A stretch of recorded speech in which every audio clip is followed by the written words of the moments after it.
BMS की औद्योगिक इकाई अखिल भारतीय खदान मजदूर संघ का 2 दिवसीय 111वीं कार्य समिति की बैठक आज संपन्न हो गई। बैठक में श्रमिकों के ज्वलंत मुद्दे पर इन 2 दिनों में व्यापक चर्चा की गई। दूसरे दिन की बैठक कोयला नगर सामुदायिक भवन में संपन्न हुई। बैठक में शामिल हुए भाम संघ के कोल उद्योग प्रभारी लक्ष्मा रेड्डी ने पत्रकारों से बातचीत में कहा कि बीएमएस का उद्देश्य राष्ट्र हित, उद्योग हित और मजदूर हित है। बैठक में कल से जो चल रहा है उसमें जो कोयला उद्योग के सामने जो गंभीर समस्याएं हैं और मजदूरों की जो समस्याएं हैं उसके बारे में विस्तार से चर्चा करके कोयला उद्योग को बचाना है। कोल इंडिया और बाकी जो गवर्नमेंट कंपनी से उसको बचाना है। उसमें कार्यरत जो मजदूर है उनका रोज़गार भी बचाना है। अभी बहुत खतरे में जा रहा है क्योंकि स्थायी कर्मचारियों की संख्या घटते घटते 6.5 लाख एक ज़माने में रहा करता था, आज जो है 2 लाख के नीचे चले गए और ठेका मजदूरों की संख्या बहुत बढ़ते जा रहा है। आउटसोर्सिंग एमडीओ मॉडल में देना, कोल इंडिया ब्लॉक से लेके एमडीओ मॉडल में प्राइवेट वालों को दे रहे, तो इसका हम विरोध करेंगे, पुरजोर विरोध करेंगे।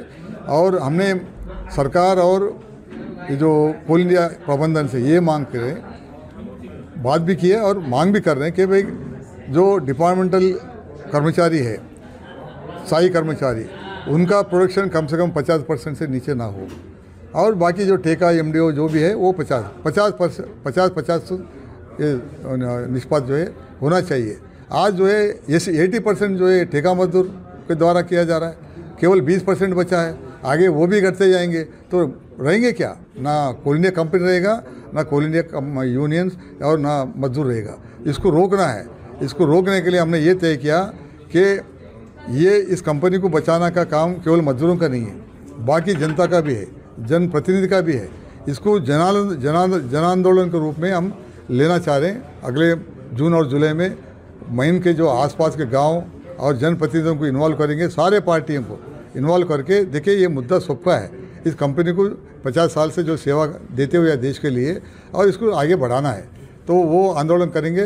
पहला जन आंदोलन, जन जागृति, उसके बाद जो है अगर कुछ नीति में कुछ परिवर्तन करते नहीं करे तो फिर चलो पार्लियामेंट हम जाएंगे। पार्लियामेंट के पास बड़ा जोर शोर से जो है जो मजदूरों का जो आक्रोश है वो बताएंगे। ये अभी तय वही उसी के विरोध में, निजीकरण के विरोध में। निजीकरण बोलते तो डायरेक्ट निजीकरण नहीं हो रहा है, लेकिन इनडायरेक्टली हो रहा है।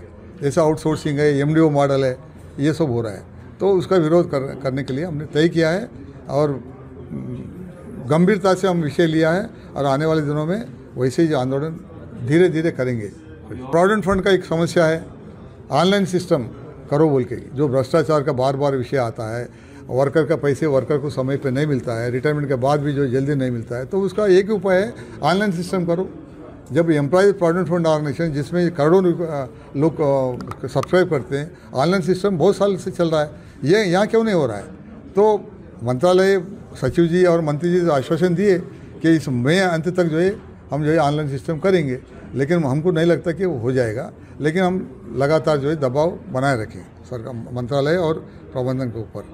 9 जुलाई को नहीं है। देखिए ये जिसको बोलते हैं पॉलिटिकली मोटिवेटेड इशू है। ये लोग जो है राजनीतिक दृष्टिकोण से देखे, सालाना देखिए एक बार हड़ताल जाते ही जाते, मुद्दा रहे ना रहे, ये पॉलिटिकल है, पॉलिटिक्स है। हमने बीएमएस जो एक हमेशा पिछले 70 साल से राजनीति से दूर रहा। उसमें क्या बोल रहे हैं, 4 जो लेबर कोड है ये बिल्कुल मजदूर विरोध है। ऐसा चैलेंज करता हूँ, 2 कोड जो है बिल्कुल मजदूर के हित में है, होना ही चाहिए, लेकिन गलत प्रचार कर रहे हैं मजदूरों के बीच में। जो मतभेद है बाकी जो 2 कोड के बारे में, वो सरकार के हम वार्ता कर रहे हैं, दबाव बनाएंगे। लेकिन ये मजदूरों को भटकाना और उनको जो है गलत रास्ते में ले जाने का वो लोग पॉलिटिकल निर्णय है, इसलिए हम उसमें भाग नहीं ले रहे, नहीं लेंगे भी।